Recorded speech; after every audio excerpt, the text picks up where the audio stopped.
ada cerita inspiratif yang mau saya bagikan kepada Bapak Ibu.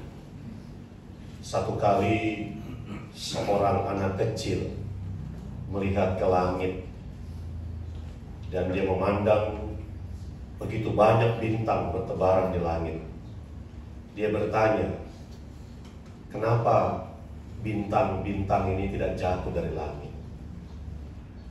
Di lain kesempatan, seorang ahli astronomi sama juga memandang ke langit dengan alat bantu. Kemudian dia juga bertanya, mengapa bintang-bintang ini tidak jatuh dari langit? Anak kecil dan astronomi itu kemudian mendapatkan jawaban yang sama. Jawabannya adalah bahwa ada sebuah kuasa, ada energi yang misterius yang menahan segala sesuatu ini sampai bintang itu tidak jatuh atau benda-benda di langit itu berantakan. Cerita itu mengatakan kepada kita bahwa cerita ini dibungkus dengan satu pemahaman bahwa yang dibilang kuasa atau energi itu adalah kuasa Allah yang mencipta. Itu pemahaman yang sedang ditaruh di cerita inspiratif itu. Kenapa bintang-bintang itu tidak jatuh? Pertanyaan polos seorang anak yang tidak pernah belajar astronomi, tapi juga seorang astronomi yang belajar ilmu. Dia juga bertanya dengan pertanyaan yang sama, tapi jawabannya dibungkus dengan iman bahwa ada kuasa, ada sesuatu yang energi yang besar yang membuat semuanya ada, dan itu mendapatkan jawaban kita adalah kuasa Allah yang mencipta. Lanjut slide-nya. Walaupun dalam kehidupan kita seringkali kita bertemu dengan usaha orang untuk mencari jawab asal usul dunia ini dijadikan. Teori yang paling umum yang kita kenal adalah teori Darwin tentang asal usul manusia. Sampai ada anekdot yang menggambarkan mukanya muka Darwin, tetapi badannya badan kera. Mau bilang bahwa ini teorimu, bahwa engkau katakan bahwa manusia hasil evolusi. Dibilang anekdot itu mukanya Darwin, tetapi badannya leher ke bawah itu badannya kera. Lalu kemudian teori yang kedua adalah teori yang paling umum juga, teori Big Bang namanya, 1627, bahwa bumi itu terjadi dari gumpalan kecil yang panas, yang padat, kemudian dia membesar, mengembang, bang, bang, bang, bang. Lalu kemudian dia jadi besar, jadilah seperti cakrawala seperti ini. Itu usaha manusia untuk memahami betul tidak kitab Kejadian itu menggambarkan hal-hal yang seperti itu, yang di luar nalar pikiran manusia, yang di luar nalar akal budi manusia, di luar nalar ilmu pengetahuan. Seringkali orang mencari jawab dengan ilmu pengetahuan. Tapi apa yang kita belajar dari bagian cerita ini? Lanjut slide-nya. Yang pertama kita belajar bahwa kitab ini dimulai dengan kata pada mulanya. Itu mengatakan kepada kita bahwa bagian kitab Kejadian ini sedang menceritakan kepada kita dalam iman bahwa segala sesuatu itu tidak terjadi kebetulan, terjadi secara alami, tetapi jadi itu karena Tuhan yang mengadakannya. Dia terjadi bukan karena begitu saja. Dia terjadi bukan karena sudah ada lalu kemudian ada lagi, disempurnakan lagi, seperti teori Darwin, teori Big Bang tadi. Tapi Allah menciptakan itu dalam pemahaman kreasio ex nihilo. Kreasio itu cipta, ex nihilo itu dari yang nihil, dari yang kosong, dari yang tidak ada. Itu berarti mau mengatakan bahwa kalau sesuatu itu ada, itu bukan karena gejala alam. Sesuatu ada itu bukan karena gejala metafisika. Sesuatu ada bukan karena kebetulan, tetapi sesuatu ada itu karena Tuhan yang mengadakannya. Satu kali masih melayani di Jambi, ada satu keluarga yang sudah 7 tahun tidak punya anak. Ini orang Batak. Bapak Ibu yang orang Batak pasti tahu persoalannya. Sudah 7 tahun dia belum punya anak. Sudah 7 tahun punya anak perempuan masih digas juga, sebab belum punya anak laki-laki. Ini sudah 7 tahun masih kosong. Dia datang pada saya, dia katakan, Pak Pendeta, saya selama 7 tahun belum berani pulang ke Medan. Karena kalau saya pulang ke Medan, mertua tanya, di mana si Ucok? Mana si Butet? Kalau sampai mertua tanya seperti itu berarti warning buat saya. Bisakah saya punya anak dalam iman, Pak Pendeta? Sebab saya sudah pergi ke Pekanbaru dari Jambi, ada orang pintar di sana. Saya sudah pergi ke Bengkulu, ada orang yang bisa kasih obat di sana. Tapi sampai 7 tahun ini Tuhan belum kasih. Panggil dua-dua, bilang ini dengan iman. Tempatkan Tuhan. Apa yang tidak bisa diisi oleh Tuhan? Kalau manusia saja bisa menjanjikan, yang kosong bisa diisi, apalagi Tuhan. Tuhan yang punya kuasa. Berdoa, bergumul sekian lama. Satu kali dia datang ke pastori dengan muka sumringah. Dia bilang, Pak Pendeta, saya sudah terlambat. Hati saya gentar. Kenapa mesti lapor pada saya? Ini bukan perbuatan saya. Ini gitu. Tapi dia mau mengatakan kepada saya bahwa apa yang kita doakan tidak kosong dan sia-sia. Berdoa sekian lama. Sekian lama kemudian anak 1, anak 2, anak 3, anak 4. Sampai dia datang ke pastori dan dia bilang, Pak Pendeta, minta sama Tuhan boleh gak berhenti sudah. Setiap tahun satu. Padahal yang dia minta cuma 1. Itu mau mengatakan kepada kita apa yang tidak bisa dibuat Tuhan. Itu bagian yang disampaikan kepada kita. Creatio ex nihilo, bukan cuma Tuhan sanggup berbuat yang sudah dibuat Tuhan, tapi iman itu kita tarik dalam kehidupan kita. Yang besar saja bisa Tuhan buat, Tuhan isi, apalagi Tuhan buat hidup saya. Bagian pertama mau mengatakan kepada kita bahwa ketika Tuhan mencipta sesuatu dari yang tidak ada kepada ada, maka hidup saya juga Tuhan ciptakan, bukan kebetulan. Tuhan punya rancangan yang indah dalam hidup saya. Segala sesuatu tidak terjadi begitu saja. Segala sesuatu Tuhan adakan dalam rangka untuk maksud Tuhan buat kehidupan kita. Kalau terjadi begitu saja, terjadi kebetulan, tidak ada mata iman kita melihat ada tangan Tuhan di setiap peristiwa dan event yang terjadi dalam kehidupan kita. Kenapa? Alami terjadi. Tapi pemahaman yang mau berkata bahwa semua ada, itu karena Tuhan yang sedang bertindak dalam kehidupan kita. Yang kedua, lanjut slide-nya.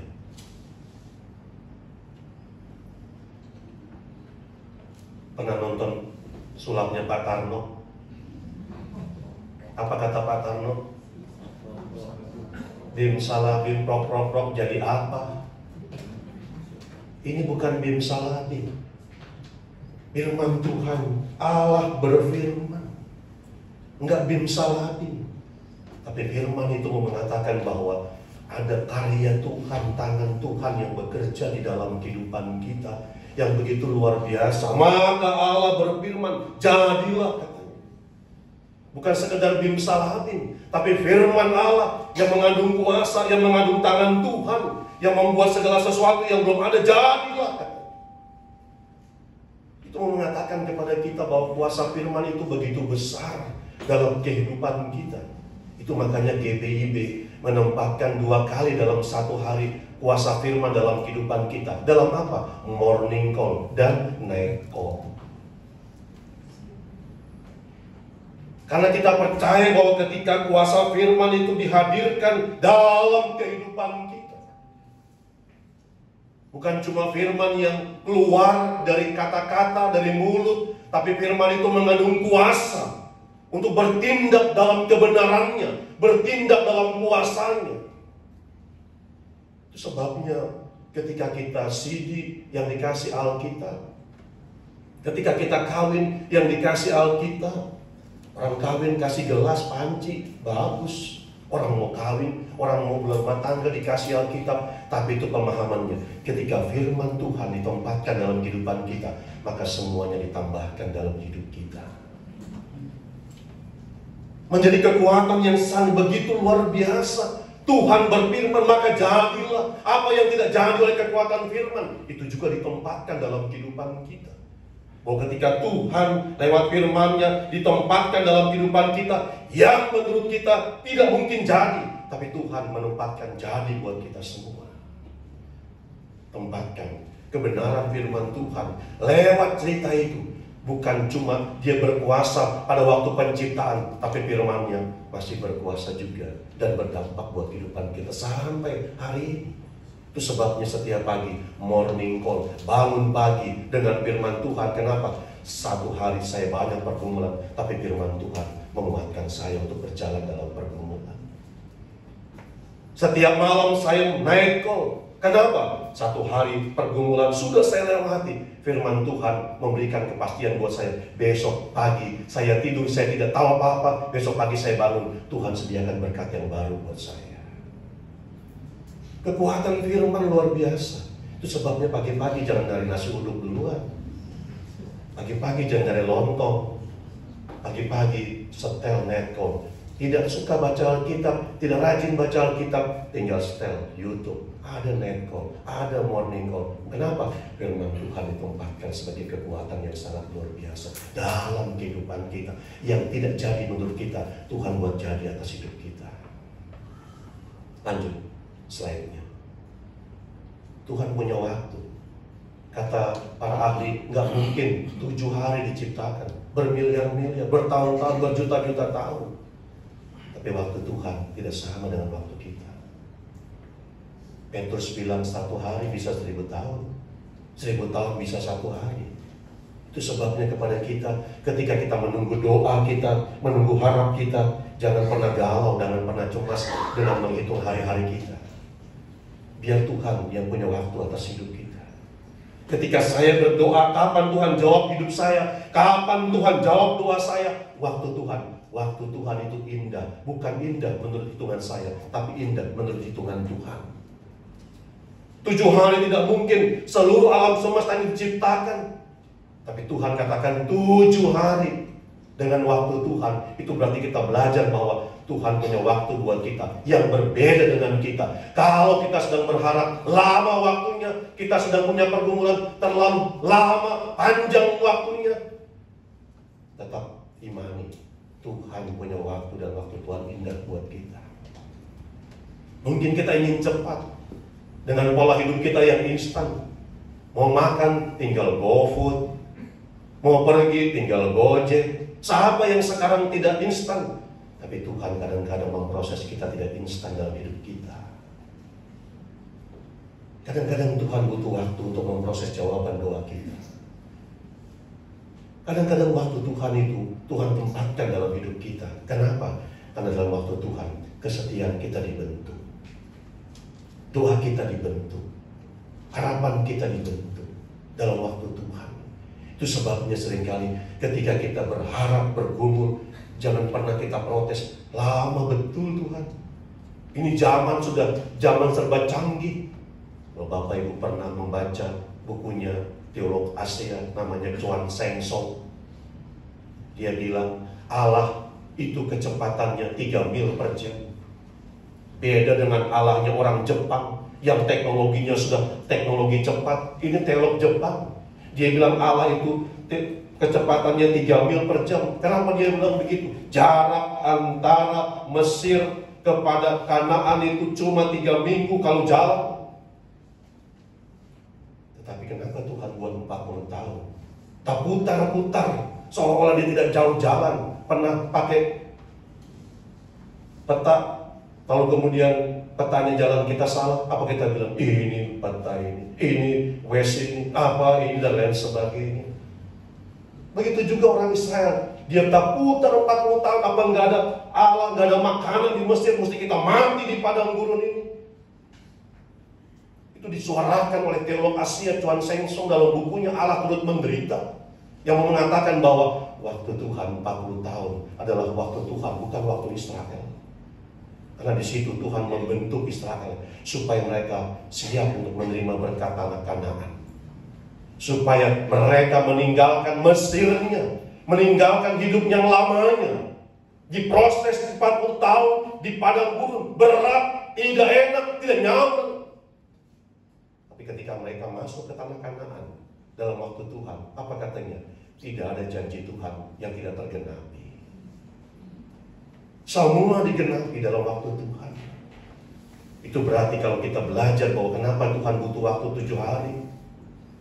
Bukan misal Habib seperti Pak Tarno, prok jadi apa, tolong dibantu, bisa semuanya selesai dalam 1 hari. Tapi kenapa Tuhan bikin 7 hari? Dia punya waktu, dia punya proses. Itu juga belajar dari hidup kita. Kadang-kadang kita diproses dalam waktu Tuhan untuk setiap kehidupan kita, dan percaya bahwa waktu Tuhan itu pasti indah pada saatnya buat hidup kita. Yang terakhir, lanjut slide. Sebelum manusia dijadikan, Tuhan sudah siapkan semuanya. Manusia diciptakan 6 hari, hari ke-6 menurut Kejadian pasal 1. Tapi semua Tuhan sudah sediakan sebelum manusia dijadikan. Apa mau dikatakan? Bahwa jangan pernah khawatir atas pemeliharaan Tuhan atas hidup kita. Sebelum dia ditempatkan di Taman Eden, semua sudah diatur, semua sudah ditata, semua sudah disediakan. Baru diciptakan manusia. Itu artinya apa? Hidup kita dipelihara Tuhan dengan luar biasa. Kalau kita seringkali khawatir terhadap kehidupan kita akan hari esok, apa kata firman Tuhan? Jangan kamu khawatir akan hari esok. Karena semuanya sudah ditata sedemikian rupa. Sebelum manusia ada, Tuhan sudah sediakan untuk keperluan manusia.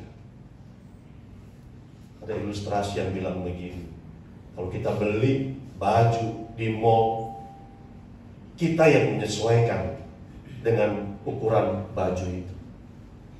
Kita mesti beli XL, badan kita 3XL. Kita nggak bisa beli, kita mesti cari XL, yang ada adalah 3L, kegedean, kebesaran, maka kita ambil karena kita suka. Tapi nggak bisa kita pakai, bawa ke tukang permak. Bisa dipakai. Kenapa? Nggak pas. Kita mesti taruh ke tukang permak. Tapi Tuhan pelihara kita seperti kita membuat baju di tukang jahit. Sebelum dia membuat baju diukur pasti. Lengan kita, bahu kita, pas benar. Nggak kegedean, baru baju minjem ya. Karena bahunya nggak kegedean, tangannya gantung. Tapi dia ukur baik-baik apa yang kita butuhkan, seperti tukang jahit menjahit baju kita. Dia pas memberikan kepada kita apa yang kita butuhkan. Itu menjadi bagian kepada kita, pelajaran iman. Bahwa 6 hari dia ciptakan manusia, kemudian pada akhirnya, tapi sebelum manusia diciptakan, maka kemudian dia pakai semua itu untuk menyediakan kebutuhan-kebutuhan. Kalau hidup kita dalam kehidupan sehari-hari, kita rasa kurang, selalu kurang.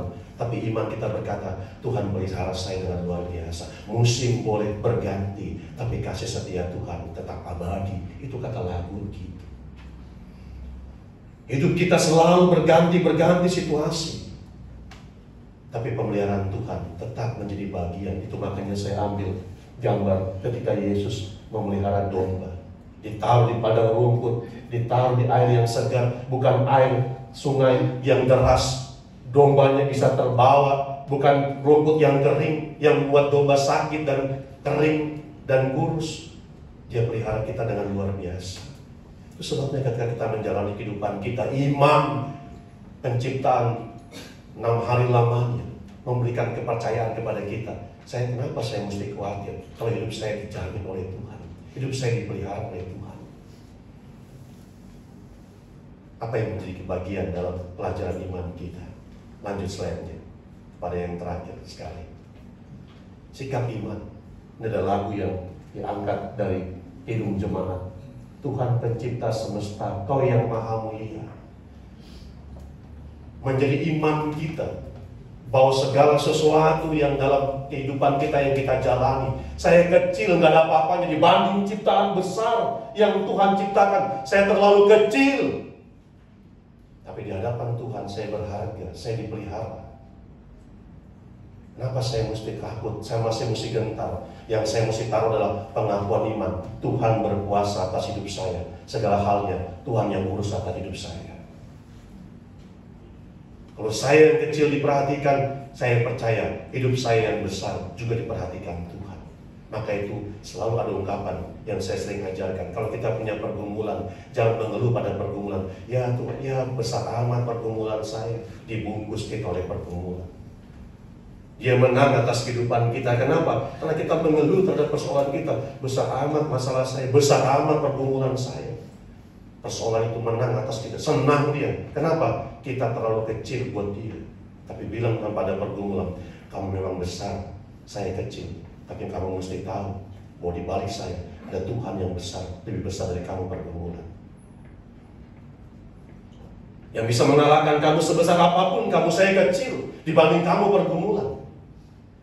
Tapi di belakang saya ada yang lebih besar dari kamu, Tuhan saya, yang mampu mengatasi pergumulan yang kamu anggap besar. Kecil bagi Tuhan pergumulan saya, dan saya akan menang bersama-sama dengan Tuhan atas pergumulan saya. Itu pengakuan iman yang sedang disampaikan di lagu Tuhan pencipta semesta itu. Ketika orang melihat ciptaan yang terlalu besar, yang luar biasa, saya kecil manusia, tapi di balik itu saya punya Allah yang besar, maka saya menempatkan pengakuan, Allah saya yang besar, Allah saya yang penuh kuasa, Allah saya yang dahsyat itu, yang akan melakukan segala perkara dalam hidup saya. Dan yang terakhir, kita dipercayakan Tuhan sebagai mitra Tuhan untuk menjadi alat bagi kemuliaan Tuhan dimanapun kita berada, dalam menjaga kehidupan ini. Bukan seperti Darwin, kita ini hasil evolusi, kita ini bayang-bayang kerak, tidak. Tapi kita adalah bayang Tuhan, diciptakan segambar dan serupa dengan Tuhan. Kemuliaan Tuhan ada pada kita. Ketika kita menjalani kehidupan kita, maka orang lain melihat citra Tuhan dalam kehidupan kita, dan kita jadi berkat buat orang lain dan jadi alat bagi kemuliaan nama Tuhan. Tuhan memberkati kita semua. Dengan belajar dari cita-citaan ini, kita punya iman, Allah saya dahsyat, Allah saya luar biasa. Maka saya punya pergumulan, Allah saya mengatasi perkara, dan saya akan membawa kehidupan saya sebagai alat bagi kemuliaan Tuhan dan berkat bagi orang lain. Amin.